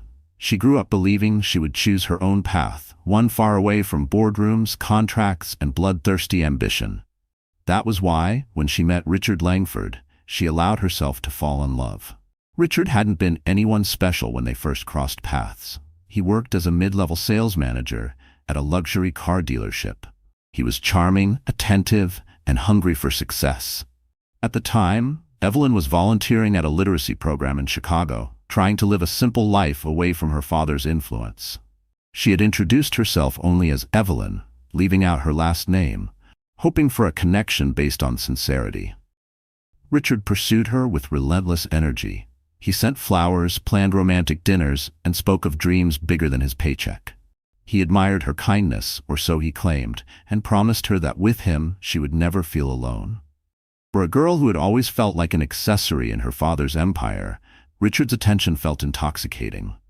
Within a year they were married in a quiet ceremony, far from the flashbulbs and gossip columns. Evelyn believed she had finally carved out a life built on love, not power. For a while, everything seemed perfect. Richard kissed her forehead every morning before leaving for work. He held her hand in public, whispered about the future, and told her they would build a life greater than either of them had known. When Evelyn became pregnant, he cried tears of joy, holding her close as though nothing in the world could come between them. But slowly, the cracks began to show. Richard started working longer hours, attending client dinners that stretched until dawn. He grew impatient when Evelyn spoke about her doctor's appointments or when she asked him to slow down and simply be present. She told herself it was just stress, that he was working hard for their growing family. Then came the whispers, rumors about a woman named Vanessa Reed. Evelyn dismissed them at first. Richard would never do that, she told herself, not to her, not to their child. But as the months passed, Richard grew colder. He criticized her appearance, her weight, the very things pregnancy made impossible to control. He complained about money, even though Evelyn had quietly supported him with funds her father had gifted her years ago. Her heart broke a little more each day. The man who once called her his everything now looked at her as if she were a burden. And Evelyn, raised to be strong but conditioned to love deeply, clung desperately to the hope that the man she married still existed beneath the arrogance. What Richard never knew was that Evelyn's weakness was also her greatest strength. She had chosen to hide her family name when they married, signing papers as Evelyn Donovan Langford, but rarely speaking of her lineage. Richard thought she was the daughter of a schoolteacher, modest, unconnected. He thought he had married a woman whose only power was her loyalty to him, and so he underestimated her. When Evelyn discovered his affair, she was devastated, but not just for herself. She feared for her unborn child. She imagined the world her baby would be born into, one where their father flaunted mistresses, where loyalty meant nothing, where humiliation was normal. That thought terrified her more than betrayal ever could. She tried to confront Richard gently at first, asking him if he was happy, if something had changed. He brushed her off, telling her she was hormonal, paranoid, even hysterical. His dismissiveness cut deeper than a knife. Evelyn had always been soft-spoken, a woman who avoided confrontation, but with every cruel word, Richard pushed her closer to the edge of discovering her true strength. By the time the gala arrived, Evelyn knew. She knew about Vanessa, the nights out, the lies. But still, she held on to hope that Richard would deny it, that he would fight for their marriage. That was why she went to the gala, even though her heart screamed not to.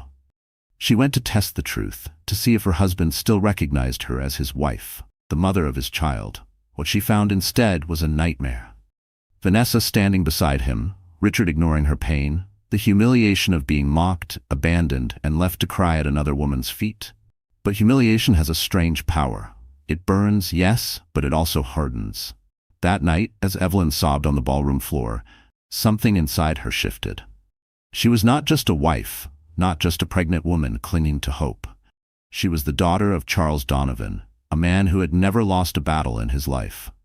The blood in her veins reminded her that she was not powerless. She had a choice.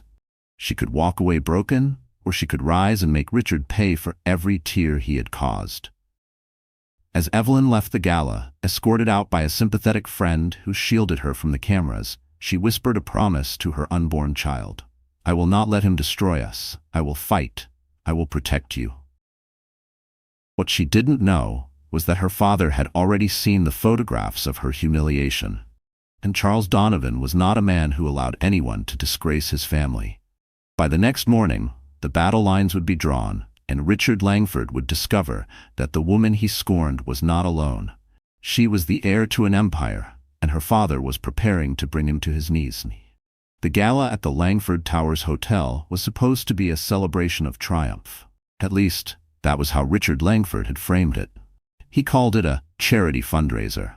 But everyone in Manhattan knew it was really his chance to parade his success, flaunt his wealth, and cement his place among the city's elite.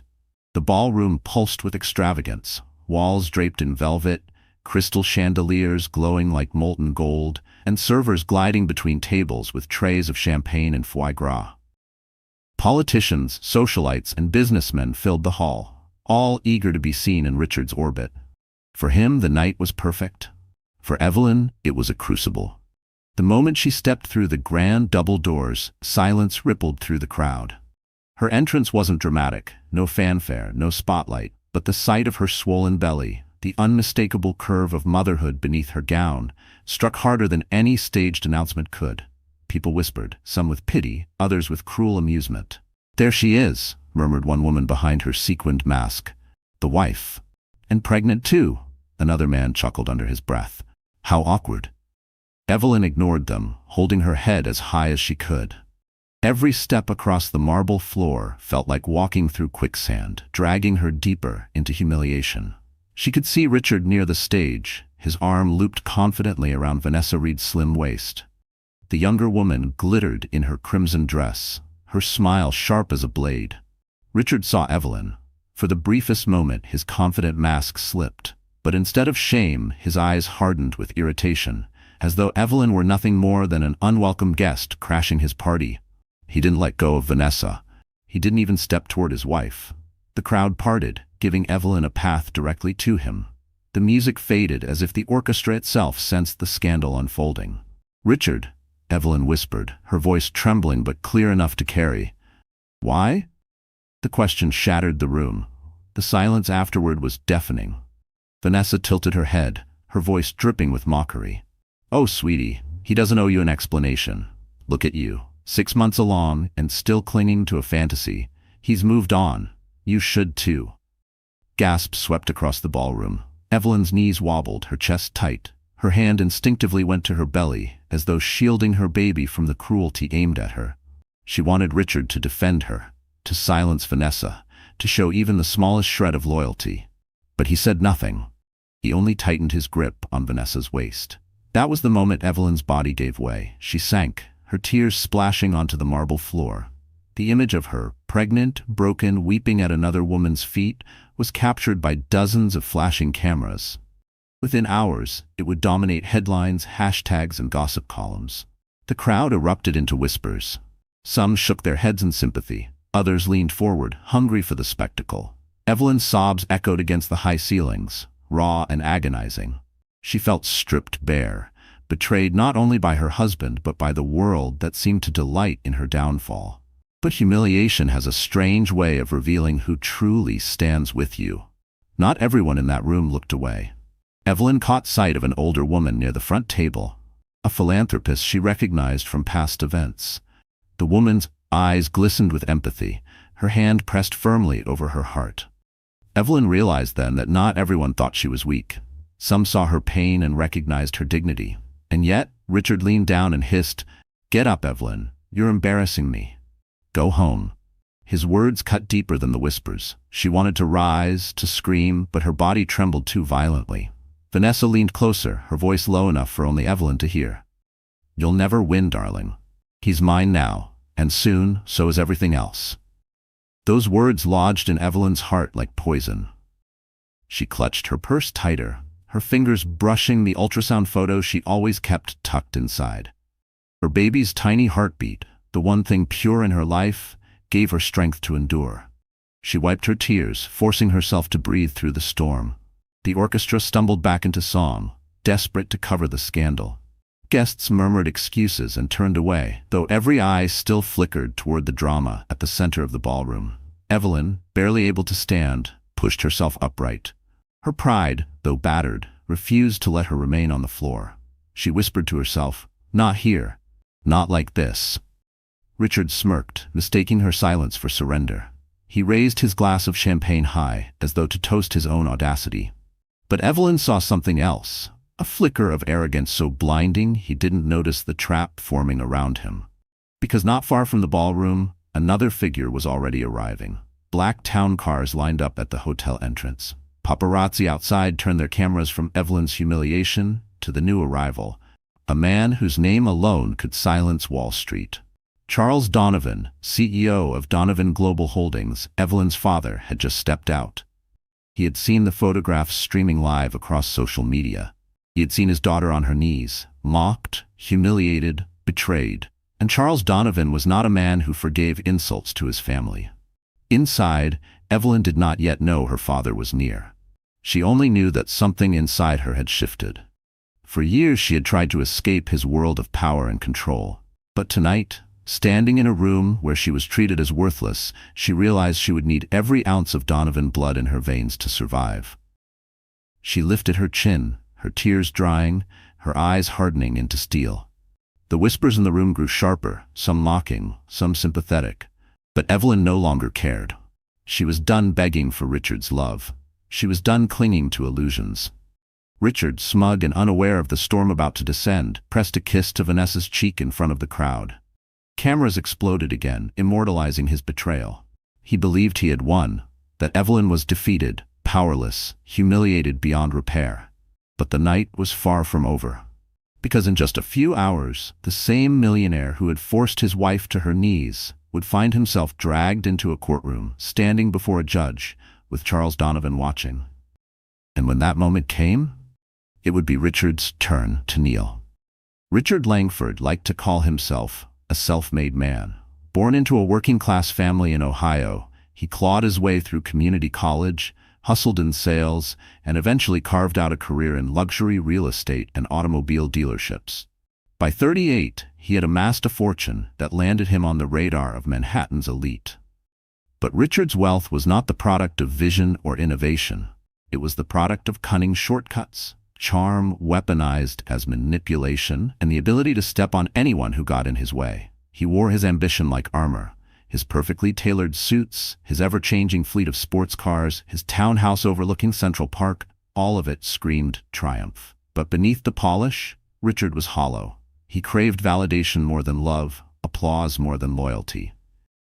And in Vanessa Reed, he found the perfect mirror of his own hunger. Vanessa was 26, a former marketing intern at one of Richard's dealerships. Her background was modest, her ambitions anything but. With fiery auburn hair, a sharp laugh, and a figure that drew eyes the moment she entered a room, she knew how to wield her beauty like a weapon. She had grown up watching reality TV, studying the way women could rise to power not by merit but by visibility. When she met Richard, she saw more than a man. She saw an opportunity. To Richard, Vanessa was intoxicating. She made him feel young, powerful, desired. She flattered his ego in ways Evelyn never did, whispering promises of passion and adoration. But more importantly, she fed his hunger for status. Vanessa was bold, unafraid to flaunt herself in front of people who whispered disapproval. She pushed Richard to be reckless, to prove that no one, not even his pregnant wife, could dictate how he lived. "Why hide us?" she would tease, curling her arm around his in some dimly lit lounge. "If you're as powerful as you claim, then show the world. Let them see I'm the one you've chosen." And Richard, intoxicated by her fire, listened.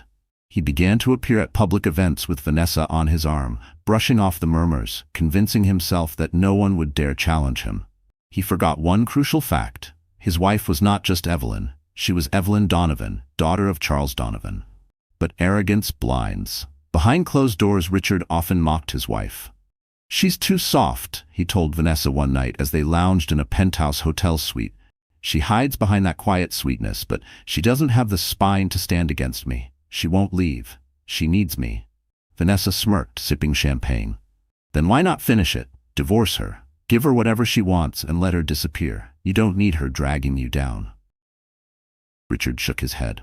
"No, divorce would tarnish my image. Investors like stability, the image of a family man. Besides," he smirked, tracing the stem of his glass, "she doesn't even know who she married. As long as she stays quiet, she's useful. She makes me look respectable while I live the life I want." It was this twisted logic that fueled him at the gala. Watching Evelyn weep only strengthened his ego. In his mind, her pain proved his power. She would endure humiliation, he told himself, because she had no other choice. What Richard did not realize was that every camera flash that night was documenting his downfall. Every whisper, every gasp, every photograph of Evelyn at Vanessa's feet was being uploaded, shared, dissected. What he saw as victory, the world saw as cruelty. Vanessa, for her part, reveled in the scandal. She leaned into the role of the mistress, smirking as Evelyn cried, basking in the stares of envy and outrage. To her, Evelyn wasn't a woman. She was an obstacle removed. "Did you see their faces?" Vanessa whispered to Richard later that evening as they slipped away to a private corner. "They were shocked, yes, but they'll get used to it. Soon, no one will remember her name. They'll only remember us." Richard chuckled, kissing her temple. "Exactly. By tomorrow, Evelyn will fade into the background. She's nothing compared to what we'll build." But he was wrong. Dead wrong. Because while Richard celebrated what he believed was his triumph, another man was already moving pieces against him. Charles Donovan had seen enough. He had tolerated his daughter's marriage out of respect for her wishes, but the photographs of her humiliation lit a fire he could no longer ignore. In his world, image was currency, and Richard had just devalued the Donovan name in front of the entire city. That was not something Charles forgave. He was a strategist, a man who had turned hostile takeovers into an art form. And now, he was preparing for one far more personal. Meanwhile, Richard and Vanessa continued their descent into arrogance. They drank champagne, toasted to their freedom, and laughed about the chaos they had caused. Vanessa stretched luxuriously across the velvet sofa of Richard's penthouse, tracing lazy circles on his chest. "You're unstoppable," she purred. "No one can touch you. Not Evelyn, not her family, not anyone." Richard grinned, drunk on power. "You're right. I've got the money, the connections, the reputation. What could they possibly do?"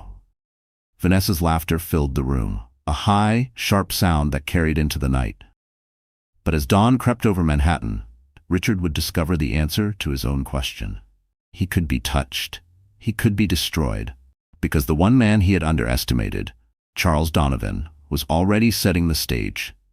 And the next time Richard walked into a room full of flashing cameras, it wouldn't be a gala, it would be a courtroom, with his father-in-law waiting to make him kneel. The photographs from the gala spread across Manhattan like wildfire.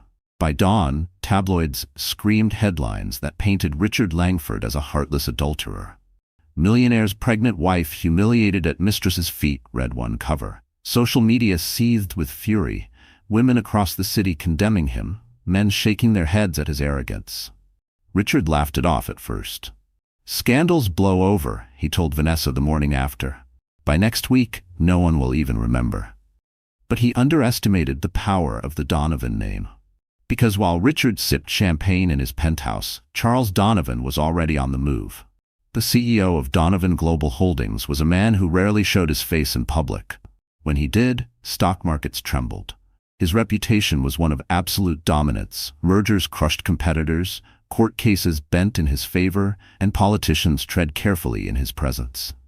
When Charles saw the image of his daughter on her knees, tears streaming down her face as Richard clung proudly to his mistress, something inside him snapped. He was not a sentimental man, but Evelyn was his blood, his only child. He would not allow anyone to disgrace her so publicly. By noon, Richard received the first summons. The letter arrived by courier, sealed with the crest of Donovan Global's legal department. Richard smirked as he opened it, expecting a financial threat he could brush off. But the contents drained the color from his face. It was a lawsuit, filed personally by Charles Donovan. The charges: emotional distress, public humiliation, and breach of marital responsibility, backed by evidence gathered from photographs, videos, and testimonies from gala attendees. "This is ridiculous," Richard muttered, pacing the marble floor of his penthouse. Vanessa perched on the sofa, her red lips curling into a smirk. "He's bluffing. He just wants to scare you." But Richard wasn't so sure. Because at the bottom of the letter was a line that made his stomach twist. "See you in court tomorrow morning. Bring your pride. It will be the last time you stand taller than my daughter." The next day, the courthouse steps swarmed with reporters. Flashbulbs exploded, microphones thrust forward as the crowd waited for the showdown. On one side, Richard arrived with Vanessa, both dressed to project confidence. He wore a tailored navy suit, his chin lifted high. Vanessa clung to his arm in a sleek black dress, her smirk daring anyone to challenge them. But then the crowd erupted. Black SUVs rolled to a stop. Security in sharp suits stepped out first, forming a protective barrier. Then came Charles Donovan. He emerged in a dark overcoat, his silver hair gleaming under the morning sun, his presence commanding absolute silence. Behind him walked Evelyn. Her steps were slow but steady, her hand resting on her swollen belly. She wore a simple but elegant ivory dress, her face calm, her eyes resolved. She was no longer the broken woman on the ballroom floor. She was her father's daughter. The cameras went wild. "Mrs. Langford, how do you feel about today's trial?" "Mr. Donovan, do you intend to ruin Richard Langford?" "Evelyn, are you filing for divorce?" Evelyn said nothing. She didn't need to. Her silence, her posture, the quiet dignity in her gaze, all of it spoke louder than words. Inside the courtroom, the air was thick with tension. Reporters filled the benches, whispering furiously. At the front, Judge Margaret Collins adjusted her glasses, clearly aware of the spectacle about to unfold. Richard sat with his attorney, his jaw tight, his hand gripping Vanessa's beneath the table. Across the aisle, Charles sat with Evelyn, a fortress of power and resolve. The proceedings began with the judge summarizing the charges. Richard's attorney leapt to his feet, scoffing. "Your Honor, this case is nothing more than a publicity stunt orchestrated by Mr. Donovan. Marriage disputes do not belong in this courtroom. We move to dismiss." But Charles Donovan leaned forward, his voice calm yet razor-sharp. "This is not about gossip. This is about accountability. My daughter was humiliated in front of hundreds of witnesses, her health jeopardized, her dignity stripped, and Mr. Langford laughed while she cried." The judge's gaze hardened. The evidence will be heard. And then came the photographs. Projected onto a large screen, the images filled the courtroom. Evelyn kneeling on the marble floor, tears streaming down her cheeks, while Richard clung proudly to Vanessa. The gasps from the audience were audible. Evelyn closed her eyes, her hand tightening on the ultrasound photo in her purse. She had lived through that moment once, and reliving it was agony. But she stayed strong. She owed it to herself, to her child, to every woman who had ever been told her pain was meaningless. Richard flushed crimson. He wanted to shout, to argue, but his attorney placed a hand on his arm, warning him to stay silent. Then Charles rose to speak. His voice carried through the room, steady and unyielding. Mr. Langford claims to be a man of success, but a man who builds his empire on betrayal is nothing but a fraud. He has forgotten that a true legacy is measured not in wealth, but in how you treat those who trust you. Today, I demand not only justice for my daughter, but a reckoning for the arrogance that led him to believe he was untouchable. The courtroom buzzed with murmurs. Reporters scribbled furiously. Evelyn's heart pounded in her chest. For the first time since the gala, she felt hope. Her father was not just fighting for her, he was fighting beside her. Richard tried to compose himself, whispering furiously to his lawyer. Vanessa squeezed his hand, but her eyes flickered with unease. The confidence she had flaunted at the gala now faltered in the face of Charles Donovan's wrath. The judge leaned forward. "This court will hear all evidence, and if the charges hold, Mr. Langford, you may very well lose more than your pride." The weight of her words hung heavy in the air. For the first time, Richard felt the icy grip of fear. And as the judge called for recess, Richard glanced toward Evelyn, only to realize she was no longer the woman he thought he could break. She was rising, and soon it would be his turn to fall. The courtroom emptied for recess, but Evelyn remained frozen in her chair. The weight of dozens of eyes, the whispers, the flashes from cameras, it all pressed down on her until she could barely breathe. She had thought she was ready for this day, prepared to face Richard and Vanessa without breaking, but the photographs projected on the courtroom screen had ripped her open again. It was one thing to live humiliation once. It was another to see it magnified before strangers, dissected like evidence at a crime scene. Her hands trembled as she clutched her purse, the ultrasound photo inside pressing against her fingers like a reminder of why she had to endure this. Yet doubt seeped into her veins. Could she really survive this war? Could she fight Richard, fight the tabloids, fight the judgment of the world, all while carrying a child inside her? She whispered under her breath, "I'm so tired." Her father, Charles Donovan, leaned closer. His face, usually hard as stone, softened for just a moment. "You are not alone," he said quietly. "Remember that." But Evelyn wasn't sure, because when the cameras turned off and the journalists went home, it would be her lying awake at night, her heart pounding, her body aching. It would be her carrying the scars of this battle, not Charles.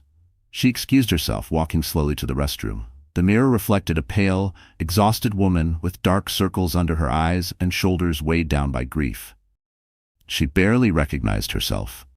Where was the girl who had once believed in love? Where was the young woman who thought she could build a simple, happy life? A wave of nausea hit, stronger than morning sickness. She clutched the sink, breathing hard, her tears spilling onto the porcelain. Memories flooded her mind. Richard holding her hand at their wedding, whispering promises of forever. Richard laughing as he painted the nursery walls yellow, saying it was the color of sunshine. Richard placing his hand on her belly when they first heard the heartbeat. How could the man who once adored her now look at her as though she was worthless? She slid down the tiled wall, her gown pooling around her, sobs racking her body. "Maybe he's right," she whispered. "Maybe I am nothing without him." But then her baby kicked, a sharp, undeniable reminder of life within her. Evelyn placed both hands on her belly, closing her eyes. Her tears slowed. "No," she whispered again, stronger this time. "I can't give up. Not for me. For you." Still fear gnawed at her. Fear of losing the case. Fear of being crushed by Richard's arrogance. Fear of the whispers that she was weak, fragile, undeserving. When she returned to the courtroom hallway, Vanessa was waiting. The mistress leaned casually against the wall, her arms folded, a wicked smile curling her lips. "Rough morning?" she asked sweetly. Evelyn froze. "You know, you should really think about your stress levels," Vanessa continued, her tone dripping with venom. "It's not good for the baby. Maybe you should just back down, let Richard go.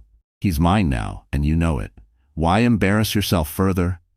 Evelyn's throat tightened. She wanted to scream, to strike, to defend herself, but all she could do was whisper, "You won't win." Vanessa laughed. "Darling, I already have." The words clung to Evelyn like poison as she returned to her seat. She felt her resolve crumbling. She was losing the strength to fight. She wanted to run, to escape the pain, to disappear into anonymity where no one would know her name or her shame. When the judge re-entered and called the court back into session, Evelyn sat stiff, her hands clasped tightly together. Richard smirked across the aisle. Vanessa's hand looped through his arm, her smugness radiating. Evelyn's vision blurred again. Her father spoke with authority. Her lawyers presented evidence. But the sound was muffled, distant. All she could hear was the thundering of her own heart and the echo of Vanessa's cruel laugh. Hours dragged on. By the time the judge adjourned for the day, Evelyn's body felt broken. She allowed herself to be guided out of the courtroom by her father's security team, but inside, she was unraveling. That night, back at her apartment, she sat in the nursery that Richard had once painted. The walls still glowed faintly yellow, though the paintbrush strokes were uneven, careless, much like his love. She sat in the rocking chair, her hands resting on her belly, the silence deafening. "Maybe they're right," she whispered to her unborn child. "Maybe I can't do this. Maybe I don't have the strength." Her phone buzzed on the table beside her. A message from an unknown number. She hesitated, then opened it. It read, "Do not break. Tomorrow everything changes, trust me." Her breath caught. She didn't know who it was from. Was it her father's team? Was it someone inside the courtroom? Her fear wrestled with a flicker of hope. Could it be true? Could everything change tomorrow? Evelyn leaned back in the chair, closing her eyes. She had reached the lowest point, her spirit nearly broken, but deep inside, a small flame still flickered. Perhaps tomorrow would fan it into fire. Because when morning came, Evelyn would discover a secret that would not only shift the trial, but give her the power to rise, and finally bring Richard to his knees. The morning after Evelyn nearly broke in the nursery, Manhattan awoke to a new storm. Headlines screamed updates from the courtroom. Talk shows debated her humiliation, and paparazzi camped outside her building. She sat in silence, sipping tea she barely tasted, her mind replaying the message she had received the night before. "Do not break. Tomorrow, everything changes. Trust me." At 9 o'clock sharp, Charles Donovan arrived at her apartment. He rarely came without an entourage, but today he entered alone, his sharp eyes scanning his daughter carefully. "You didn't sleep," he observed. "No," Evelyn admitted. Charles placed a folder on the table between them. His tone softened, but his words carried weight. "You've been fighting with your heart, Evelyn. But Richard doesn't understand hearts. He understands power. It's time you remind him who you are." Evelyn hesitated. "Dad, I don't want to be you. I don't want to fight with intimidation and money. That's not who I am." Charles studied her for a long moment, then tapped the folder. "This isn't about becoming me. It's about protecting yourself, protecting your child. Open it."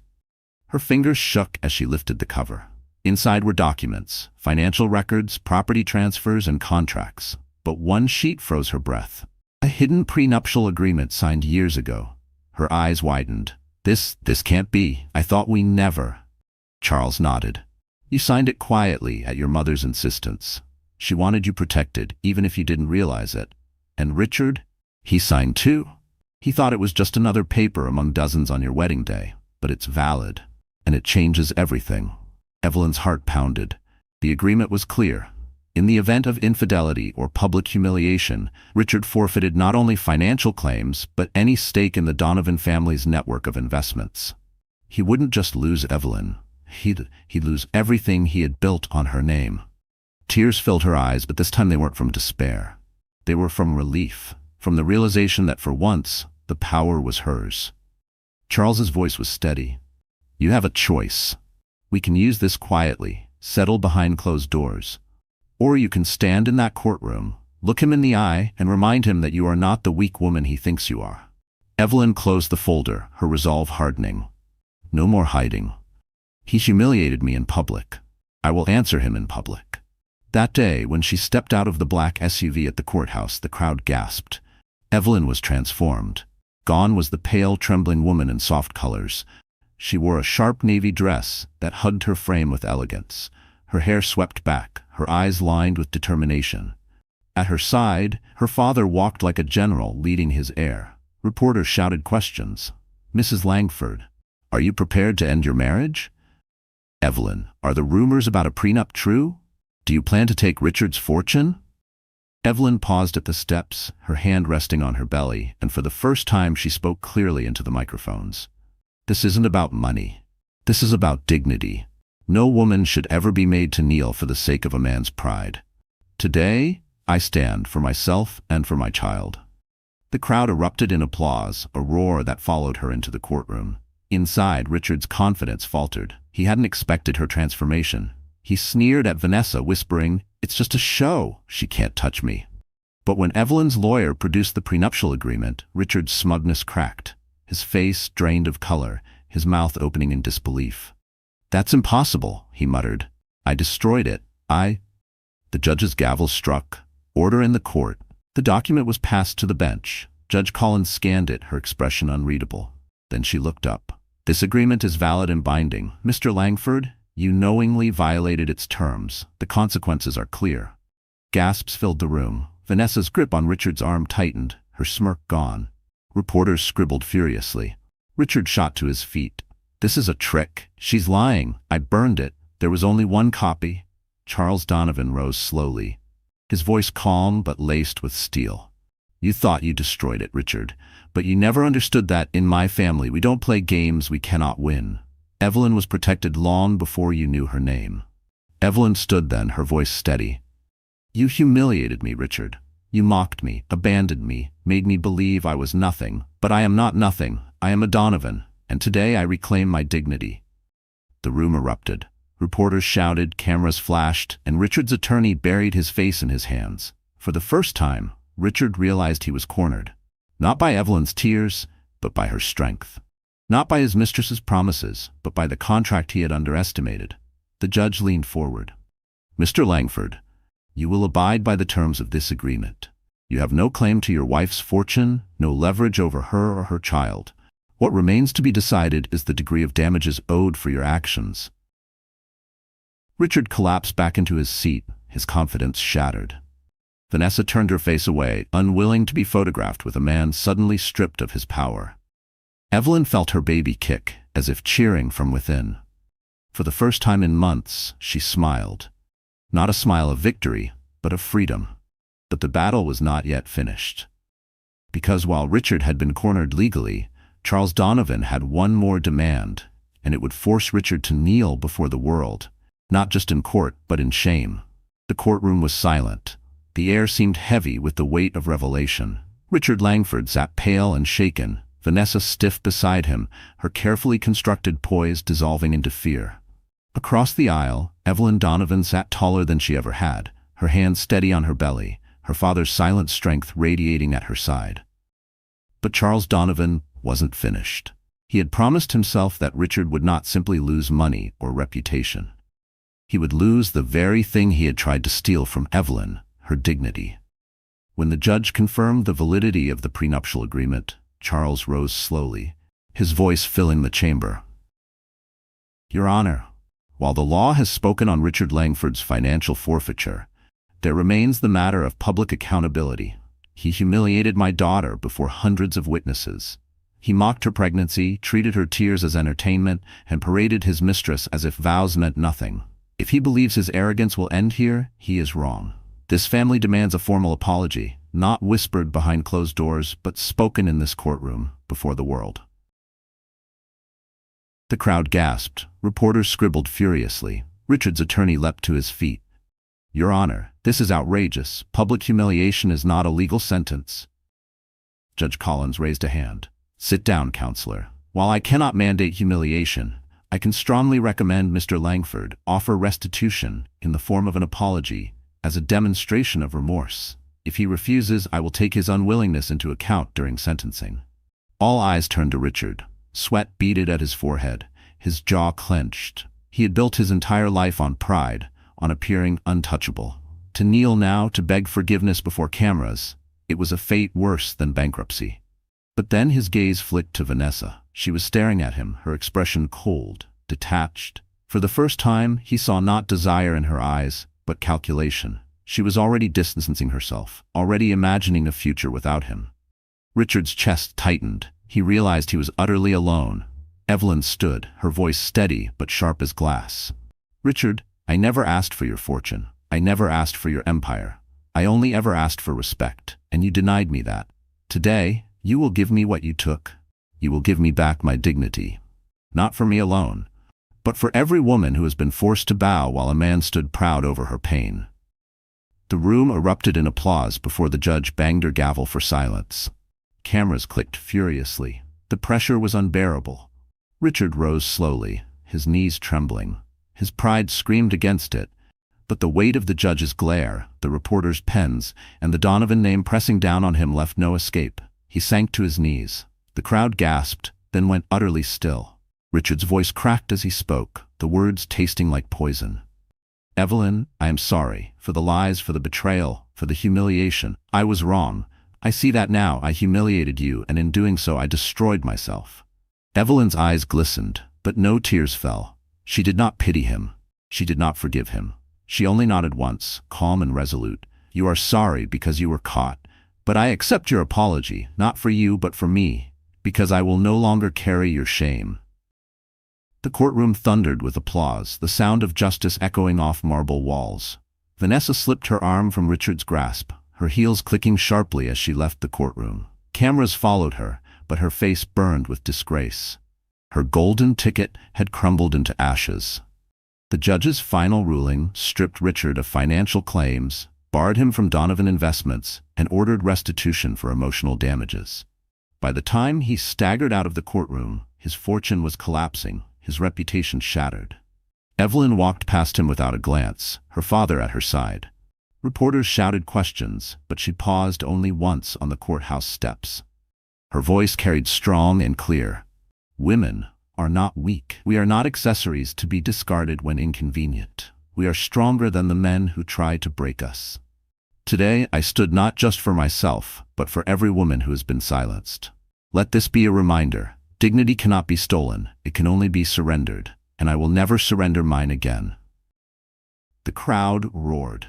Headlines that evening no longer painted her as a victim.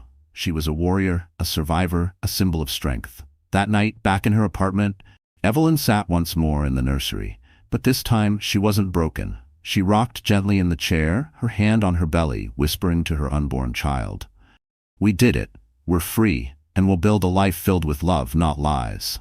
Her father entered quietly, his presence softer than she had ever felt. "Your mother would be proud," he said simply. Evelyn smiled faintly. "I didn't think I had her strength." Charles shook his head. "You had it all along.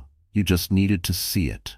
The baby kicked, and Evelyn laughed through her tears. For the first time in a long time, they were tears of joy. The city outside still buzzed with scandal, but inside her home, there was peace. Richard had fallen, Vanessa had vanished, and Evelyn had risen. And as the night settled, she whispered one final promise to herself and her child. "We will never kneel again." So my wonderful friends, if you're still here, it means this story touched your heart. Remember, as Marcus Aurelius said, you have power over your mind, not outside events. True dignity comes from within. If this moved you, please like, share, and subscribe. Let's keep growing stronger together.